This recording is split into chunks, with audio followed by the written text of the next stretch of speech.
హైదరాబాద్ చుట్టుపక్కల 30 ఏళ్ల క్రితం 40 ఏళ్ల క్రితం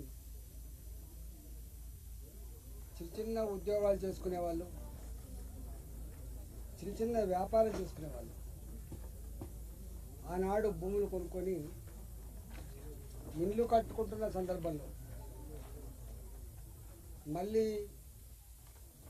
మాకు వేరే రిజిస్ట్రేషన్ ఉందని చెప్పి దొంగ డాక్యుమెంట్స్ సృష్టించుకొని పోలీసు వాళ్ళని మేనేజ్ చేసుకొని రెవెన్యూ అధికారులను మేనేజ్ చేసుకొని పేదలు కట్టుకునేటువంటి ఇళ్ల మీద దౌర్జన్యం చేస్తున్నారు. మొన్న అరుంధతి నగర్లో, బాలాజీ నగర్, జవహర్ నగర్లో ఇట్నే చేస్తే మేము పోయి వచ్చినాం. పేదలు వాళ్ళు 40 గజాలు 60 గజాల్లో ఇల్లు కట్టుకునేటువంటి పేదలు వాళ్ళు 40,000 50,000 జమ చేసుకొని ఒక రేకుల షెడ్ వేసుకుంటే కూలగొట్టిపోతున్నారు. 50,000 రూపాయల నుంచి 2 లక్షల రూపాయలు ఇస్తే తప్ప పేదలు ఆ రేకుల షెడ్ వేసుకునే పరిస్థితి లేదు. దాని మీద నేను రెవెన్యూ మంత్రి గారితో మాట్లాడినా, కలెక్టర్ గారితో మాట్లాడినా, సిపి గారితో కూడా మాట్లాడినా. నేను 6 నెలలు అవుతుంది భారతీయ జనతా పార్టీ ఎంపీకి ఇక్కడ గెలిచి. 6 నెలల నుంచి ప్రతి నిత్యం కూల్చివేతల బాధలు తప్ప, పేదల కన్నీళ్లు తప్ప, నా ఇండ్లు కూలగొడుతున్నారు, నా జాగలు గుంజుకుంటున్నారు, నేను కాంపౌండ్ వాళ్ళు కడితే కూడా గుండాలు బెదిరిస్తున్నారు, మా కాలనీలలో కిరాయి గుండాలు లిక్కర్ సీసాలు తెచ్చుకొని తాకుండా మా మీద దౌర్జన్యం చేస్తున్నారు. ఎటుపోతుంది సారు ఇది? ఇంత పెద్ద విశ్వనగరం అని చెప్తా ఉన్నారు, ఇంత గొప్ప పోలీస్ అని చెప్తా ఉన్నారు, పేదల ప్రాణాలకు రక్షణ లేకుండా పోతుందని చెప్పి కన్నీళ్ళు పెడతా ఉన్నారు. నిన్న నా దగ్గరికి ఏకశిలా నగర్ కాలనీ వాసులు వచ్చింది.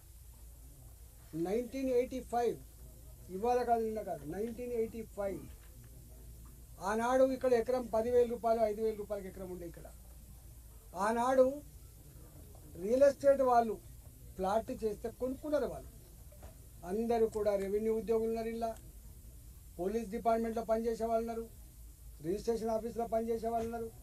ఇలా 32 డిపార్ట్మెంట్లలో పనిచేసేటువంటి ఆనాటి చిన్న ఉద్యోగులు ఇక్కడ జాగాలు కొనుక్కున్నారు. ఇవాళ ఆ జాగాలు ఇక్కడ ఇల్లు కట్టుకుందామంటే ఆనాడు దొంగల భయం కాబట్టి, రాళ్ళు రప్పలున్న గుట్టల భూములు కాబట్టి, చెట్లు కంచెలున్న భూములు కాబట్టి సెక్యూరిటీ భయపడి ఆనాడు కట్టుకోలేదు. మెల్లమెల్లగా జాగాల ఖరీదు పెరుగుతున్నప్పుడు, వాళ్ళకు 4 పైసలు జమ అవుతున్నప్పుడు ఇల్లు కట్టుకునే ప్రయత్నం చేసిన కొంతమంది ఇల్లు కట్టుకున్నారు. ఇవాళ ఇల్లు కట్టుకునే ప్రయత్నం చేస్తున్నప్పుడు ఇక్కడ మొన్న కొత్త గవర్నమెంట్ వచ్చిన తర్వాత మొన్నటి వరకు పాలక మండలి, గ్రామ పంచాయతీ ఉన్నంత వరకు, మున్సిపాలిటీ ఉన్నంత వరకు వాళ్ళకి పర్మిషన్లు వచ్చినాయి.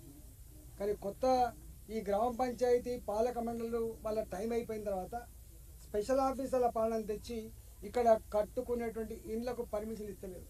అంటే కంచే చేరుని మేసినట్టుగా ఏ పేదలకైతే అండగా ఉండి వాళ్ళకు పర్మిషన్లు ఇచ్చి ఇల్లు కట్టుకుంటాడు చేయాలి ప్రభుత్వమే స్వయంగా ఇక్కడ ఇల్లు కట్టుకోకుండా నిషేధించి పర్మిషన్ ఇస్తలేదు. ఇవాళ కట్టుకునేటువంటి వాటికి ఇలా కూలగొడతా ఉన్నారు. కూలగొట్టేది ప్రభుత్వ అధికారులు కాదు, గుండాలు కూలగొడతా ఉన్నారు. ఇవాళ గ్రామ పంచాయతీ లేఅవుట్ ఉన్నప్పుడు 2007లో ఒక చట్టం వచ్చింది. గ్రామ పంచాయతీ లేఅవుట్లు ఐసీసీ కట్టుకోవద్దు, ఎల్ఆర్ఎస్ కింద మళ్ళీ రెగ్యులైజ్ చేసుకోవాలి. పాపం రెగ్యులైజ్ కూడా చేసుకుంటున్నారు వాళ్ళు. ప్రభుత్వానికి రెగ్యులేషన్ ఫీజులు కడుతున్నారు, ప్రభుత్వానికి పర్మిషన్ ఫీజులు కడుతున్నారు, అయినా కూడా కూలగొడతా ఉన్నారు. ఇవాళ నేను వచ్చిన ఇక్కడికి నేను అనేక సార్లు రాచకొండ సిపి గారితో మాట్లాడినా, అనేక సార్లు మల్కాగిరి కలెక్టర్ గారితో మాట్లాడినా, అనేక సార్లు ఇక్కడ ఉన్న డీసీపీలతో మాట్లాడినా, నేను స్వయంగా రెవెన్యూ మంత్రి శ్రీనివాసరెడ్డి గారితో కూడా మాట్లాడినా. నేను ఇలా పోతున్నా అని చెప్పి ఇక్కడికి వస్తే నేను ఇక్కడ పార్లమెంట్ సభ్యుడిగా ఉన్నాగా, నేను ప్రజలతో మీటింగ్ పెట్టుకొని ఉన్నాగా ఇలా గుండాలు ఇక్కడ లిక్కర్ బాటిల్ తెచ్చుకొని, బీరీ సీసాలు తెచ్చుకొని తాక్కుంటా ఇక్కడ దౌర్జన్యం చేసే ప్రయత్నం చేస్తున్నారు. రాత్రి నేను ఇక్కడికి వస్తున్నాను తెలిసి మీరు ఎంపీ గారు వస్తున్నట, మీరు ఎంపీ గారి దగ్గర పోయినట, మీ సంగతి చెప్తామని చెప్పి మహిళల మీద దౌర్జన్యం చేస్తారు. నేను అడుగుతా ఉన్నా సిపి గారికి, టెంట్ వేసుకొని టెంట్ కాలబెడతాం అంటే ఎంపీ గారు వచ్చే టెంట్ కూడా కాలబెట్టే స్థాయికి ఎదిగిందంటే పోలీసులారా మీరు ఎవరికి రక్షణగా ఉన్నారు? మీరు ప్రజలకు రక్షణగా ఉన్నారా? గుండాలకు రక్షణ ఉన్నారా? ల్యాండ్ బ్రోకర్లకు రక్షణ ఉన్నారా? డబ్బులు ఇచ్చే వాళ్ళ రక్షణ ఉండాలో ఆలోచించుకోవాలి. ఇలా ఒకనాడు తెలంగాణ పోలీస్ అంటే ఇంత ఇజ్జత్ ఉండేది, ఇంత గౌరవం ఉండేది.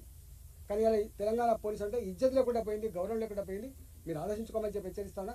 నేను ఇక్కడ ఉన్నా ఎవడెత్తడో ఎవడు దౌర్జన్యం చేస్తాడో ఒకవేళ మీరు కనుక కంట్రోల్ చేయకపోతే, ప్రజల ఆస్తులకు రక్షణ మీరు ఉండకపోతే, ప్రజల ప్రాణాలకు కనుక పోలీస్ డిపార్ట్మెంట్ రక్షణ ఉండకపోతే అదేందో మేమే మా చేతుల్లో తీసుకోవాల్సి వస్తుంది. మేమే గుండాలకు బుద్ధి చెప్పాల్సి వస్తుంది, మేమే ల్యాండ్ బ్రోకర్లకు బుద్ధి చెప్పాల్సి వస్తుంది, మేమే ఈ చిల్లరగాలను తరిమికొట్టే పరిస్థితి అని చెప్పి హెచ్చరిస్తా ఉన్నా. ఇప్పటికైనా పిచ్చి వేషాలు వేయకుండా మీరు వెంటనే స్పందించి, రెవెన్యూ అధికారులు పోలీసులు వెంటనే స్పందించి దీని మీద సంపూర్ణ ఎంక్వైరీ చేసి ప్రజలకు వెంటనే రక్షణ కల్పించి ప్రజల ఆస్తులకు రక్షణ కల్పించాలని చెప్పి ఈ సందర్భంగా నేను ఎంపీగా, పార్లమెంట్ సభ్యుగా డిమాండ్ చేస్తున్నా. లేకపోతే ఎంపీగా మా కార్యకర్త, భారతీయ జనతా పార్టీ కార్యకర్తలుగా మేమే మా ప్రజలను కాపాడుకుంటాం, మేమే ప్రజల ఆస్తులకు రక్షణ ఇస్తామని చెప్పి ఈ సందర్భంగా తెలియజేస్తా ఉన్నాం.